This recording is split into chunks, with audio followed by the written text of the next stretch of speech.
Are you ready? The Cornelia Stephanie Show Lady Boss knows what women want: to be free to speak their voice, to live in financial freedom, and build businesses that radiate wealth, leaving legacies we can be proud of. Every Friday, we bring you Lady Boss entrepreneurs that are changing the world. Joan Sharp, changing the conversation from money to vision. See you Friday. Welcome to the show, everyone. It's Cornelia Stephanie, and today we're going to talk about have goals taken over your vision. Changing the conversation from money to vision with Joan Sharp. Joan Sharp of River Family Advisors is not just an advisor, she's a thought leader in the area of changing your money mindset. Joan encourages us to change the difficult conversations that we have that are all about money to a pleasant conversation about a shared vision, and you will better support your values, your life experiences, legacy, and wealth. Welcome to the show, Joan. Cornelia, good afternoon. It's great to be here. And what a day. First of all, it is Friday the 13th. And the U.S. has completed elections. Not all votes have been counted, but the elections are complete, which has created a lot of conversation. Here we are in a pandemic, right? And a lot of stuff's going on. And I know we're talking about vision, but I want to start with values because of all the tension and conversations going on. I've had some interesting conversations with friends. And one is, would I go out with, or should so-and-so still be my friend because they voted for someone else? Mm. And I look at them and it's interesting. I'm like, why? Like, have the values changed? And now it's time to sit in, do your values match? And there was an example prior to the election on one of the stations showed gentlemen that shared a house. Half the house had Trump sign and the other half of the house had a Biden sign out front. And when the reporters interviewed these gentlemen, they said, how is the conversation? What's going to happen at the end? And the gentleman said, our friendship is more important than politics. Ugh. And they live in the same house. And can I just say that was at my alma mater. I did not plan that. It was as students at SMU, Southern Methodist University in Dallas. I have to say I couldn't have been prouder to be an alumni hearing those young men say that. And I was going to say, Joan, this is such a beautiful story that you're telling, how the division is set up to divide us based on the politics and, the sides that people are taking. But it's the same kind of thing that religion has done also, where people, if you're not in a certain religion, then, and I think what you're bringing to the table today, again, as you always so beautifully do, and remind us again of what is our vision, what are our values, and what is it that we're making decisions on. Yeah, it is so important to look at the values. And it was interesting when I talked to one friend and we really looked, I said, is this someone who you would have been friends with when you look at everything that has happened or how they have made decisions in their normal life? And she was kind of like, no. So it is really just don't take a step back. And I would like to make a comment. Both our candidates, I would say number 2 on their list for both of them is family. If you look at both of the candidates, every one of their decisions, their second look is family. And the only reason I say second is because you cannot be a politician and have your family first. It's country first, and then is family. So I would like, that is a common value that they have. So we have to think about that. And especially as we are approaching Thanksgiving, and there is going to be conflict at Thanksgiving, not only because of our politics, but because of the conversation on wearing a mask, not wearing a mask, should we get together or shouldn't we get together? And I think everyone needs to take a breath, step back, and write down what is most important to them. in their lives and their values. And then how would they envision that? Because this is only one Thanksgiving. And so let's think about this. What is the vision of your Thanksgiving? It may not be and around your values. And I would think most people, it's about being healthy and loving and caring for each other. Not everybody is that way. And it's how can you make it work with the world we're in? So it's just been an interesting week. And I want to dive into vision. I really do, because I really think the word goals has taken over vision. And we have been talking about values and touching on vision. But I actually was on a call this week, and many people may have heard of SMART goals, right? Specific, measurable, actionable. And on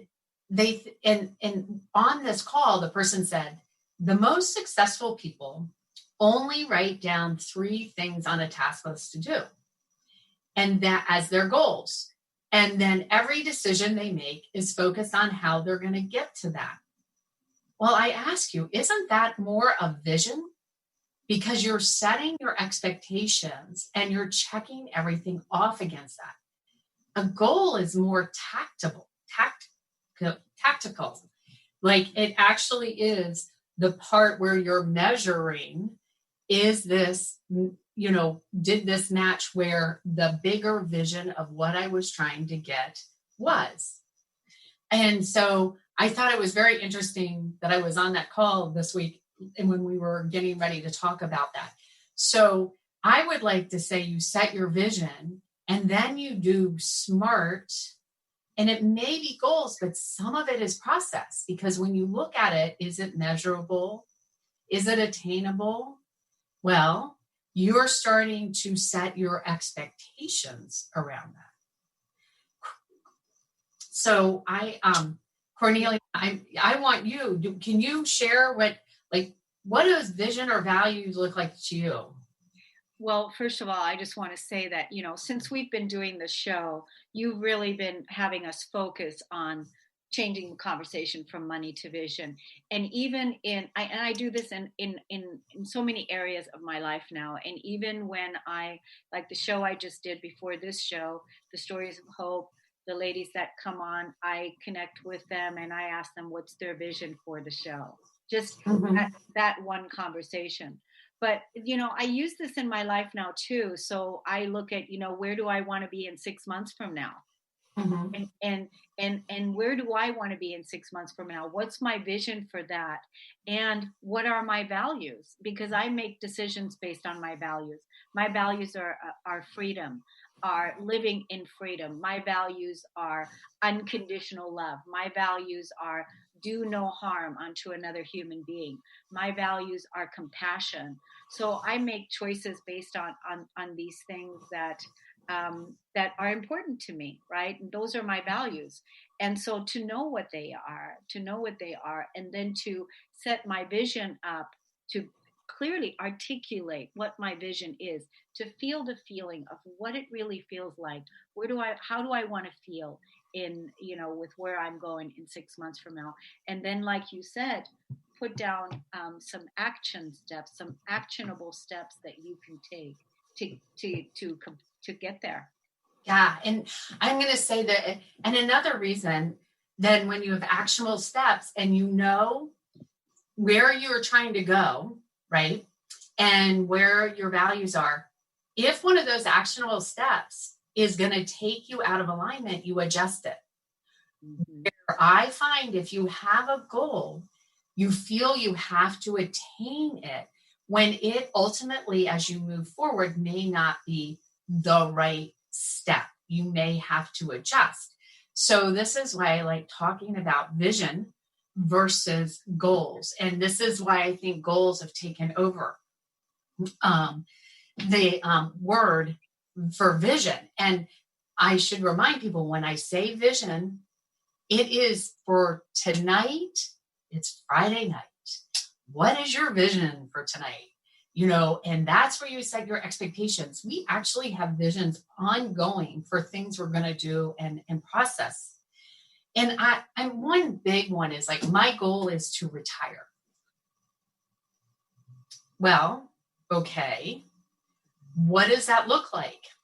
And when you start digging deeper, I've had people like, oh, I get what you mean. But one example that came up, I was talking to someone, they're like, oh yeah, I talked to this young guy and he said his goal is to retire when he's 35.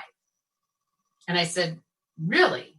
What is he going to do with the rest of his life at 35? Why? What is it about retiring? That's a goal. So you would think in my mind, someone's like, they're saving money. They're not doing anything. They're just, plowing forward. And the person said, oh no, they're going to start a business.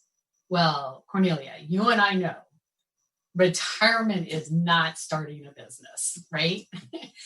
And so that is far from it. That's hilarious. That's hilarious. And a lot of people, they have this vision of what retirement is, and and they're not articulating it correctly. Like you said, you wouldn't have gotten to the bottom of it if you wouldn't have asked, well, what are you going to be doing at 35? I mean, why is this important? Yeah. And it's interesting because I said, well, the person's vision is to own a business. So now all the decisions this person is making is focused around how is that what he's doing, supporting the knowledge he needs and resources and connections to open that business. And when you walk into an advisor and you say, my goal is to retire at 35, the advisor's like, okay, well, you need to save X amount of money a week, right? Or, okay, then we can't do this and that. You can't take vacation. Well, actually, maybe, and I will say that I believe this person was in the hotel business. Taking vacation is part of the vision. This person needs to take vacations if they were going to be in the hospitality industry, because that is part of the research for the business. And so there would be a conflict. And as we had Dr. Moira Summers on last week, maybe not as much adherence because there wasn't full communication. And there could also be frustration with a partner at home on the lack of communication because it's, no, I'm working to retire at 35. And it's like, okay, so that one person is not spending money and being really frugal and thinking things. And then they're like, oh, well, we're going to go on this vacation to Europe. What? That now we have communication issues with those around us going on because they're just living in whatever and helping support this goal, thinking one thing, right? So this is why. And then let's just say the person gets to 35 and isn't retiring, and it has nothing to do with not wanting to retire, to leave the corporate world and start their business. It could have been a COVID event. And it didn't make sense to retire at this time because it isn't the right time to start the business.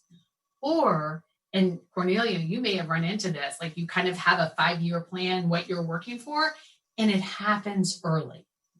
Oh, yeah. I've had visions and plans in my head, and they happen early or they happen a year late.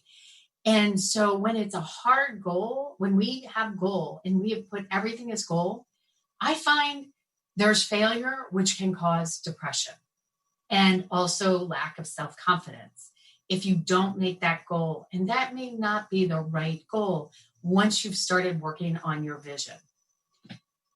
Cornelia, I've been talking at you about this. You can tell I am very passionate about this. And let's start having this conversation and changing it and understanding what is a goal and what is a vision of where we want to be that we're trying to work on, that the world will bring to us as we work towards it, but we have to be flexible.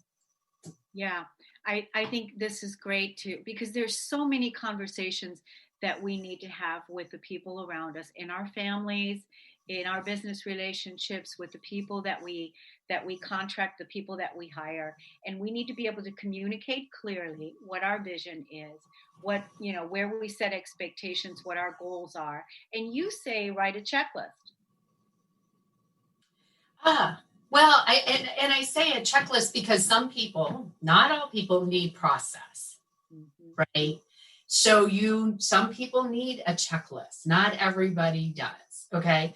And if you have written that vision out there that you're working on, what are the processes or steps that will help get you there? And what are your expectations around it? And where are you going to allow yourself flexibility once you start doing it?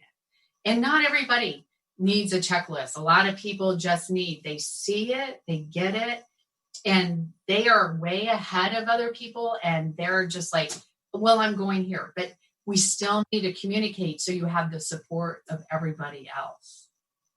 Yeah, I think it's really important to, talk about what your visions are, why it's important to communicate our expectations, our vision, what's important to each person. Because as you and I talked about, every person, has their own different expectations and feelings about, like, even when we talked about COVID, putting a mask on, not putting a mask on, everybody's got their own vision, their own feelings about it, and we have to respect where people are, right? Yeah. And to be able to really communicate to each other what our vision is, what our expectations are.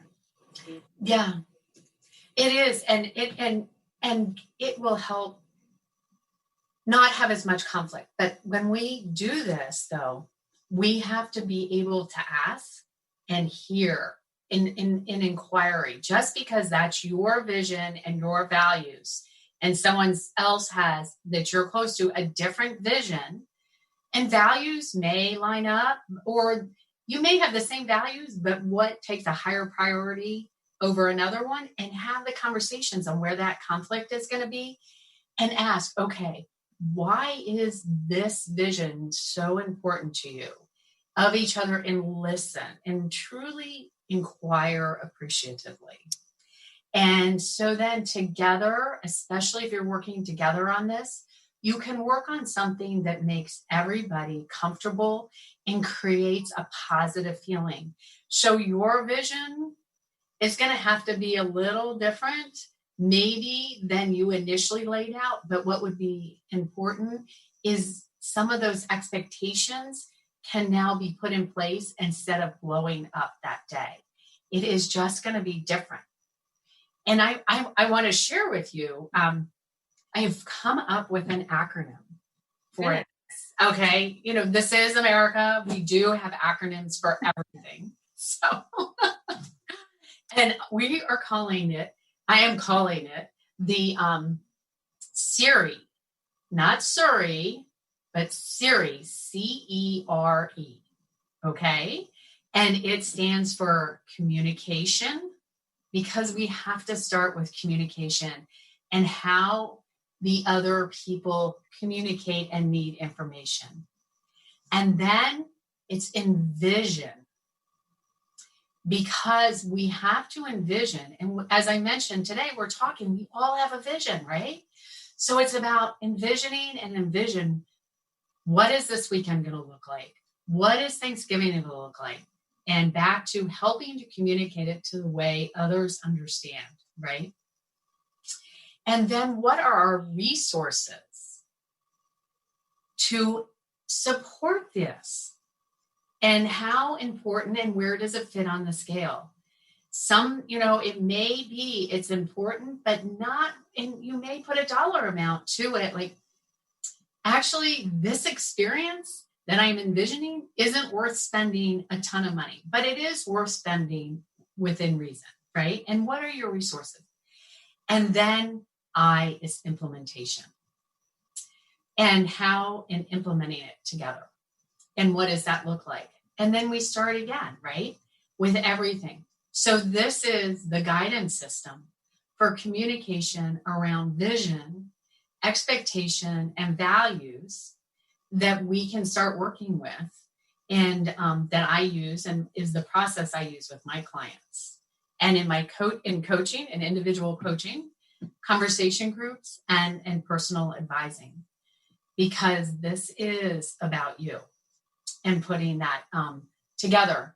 If we don't talk about what the vision is and understand how the other needs information, it's not going to go anywhere with that.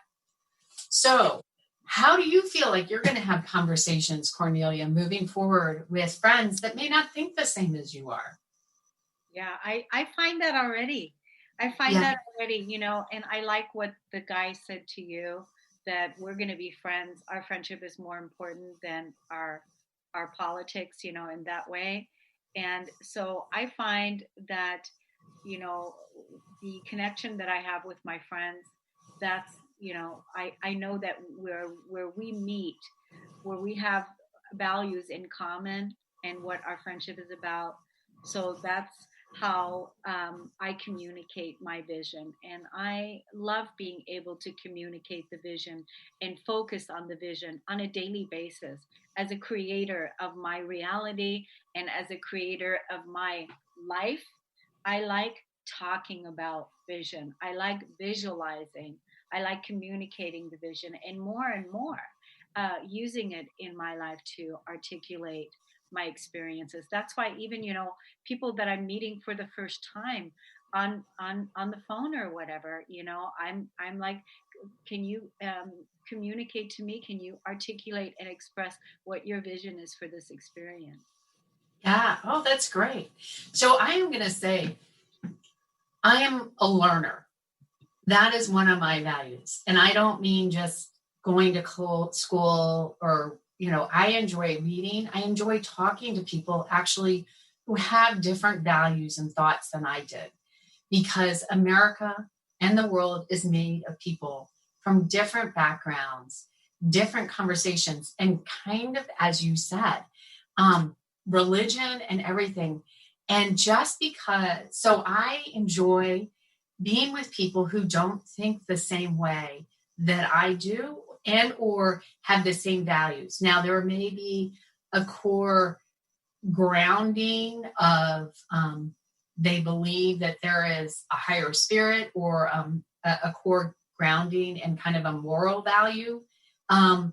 But we definitely may have different values and beliefs on what, and they could be similar, but we show it differently because they're different on a priority list. And so I actually find it very interesting. This time I enjoy asking questions and listening and non-being judgmental. It's, to me, we can make this a beautiful time if we choose. Yes. And Joan, we just have 2 minutes left. I do want to let the audience know about your conversation groups. And could you tell us a little bit about that?